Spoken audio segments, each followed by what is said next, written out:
और जो Remuna police station under cases जो गुड केस हिस्ला ट्रैवल लेडी एट्रोसिटी केसेस जोटा वीडियो तार वायरल हेला सेति आमर रेमुना पुलिस और बालेश्वर पुलिस गोटे केस रजिस्टर करी से केसेस रे आमे पर्यंत 4 जण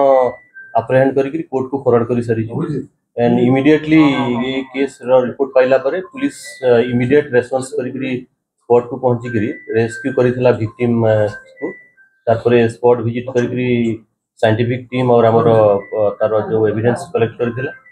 तापरे immediately law and order maintain करबा को पूरा पदक्षेप हमें नैथिलु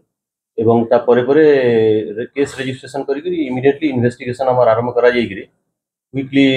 एंड टाइमली एक्शन नहीं एक्यूज पर्सन को हमें अप्रहेंड करने को चेष्टा करूँ प्रथम दिन 29 रे 3 एक्यूज पर्सन हमें अरेस्ट कर और काली राति रे 30th जोटा थिला हमें 4th एक्यूज पर्सन को अरेस्ट ऑलरेडी केस रे हमें करि सारी और ये केसेस रे फर्दर हमरो एबे इन्वेस्टिगेशन भी जारी रही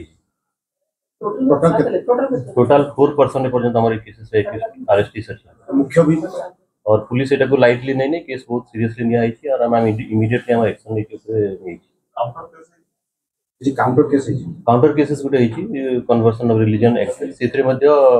जो माने एक्यूज जने तांको नारे पीआर हमें 41 से ए पछर कारण कोन थिला काहे तो बांधी कन्वर्सन रो गुटे एलिगेशन थिला सिटी गांव रे तो ड्यूरिंग कन्वर्सन एलिगेशन थिला ते माने प्रोटेस्ट करिथिले गांव वाला the incident happened unfortunate incident happened कितने को नोटिस कराई चला केस रे I told you in second counter cases some people has been noticeable section अछि हमें नोटिस कर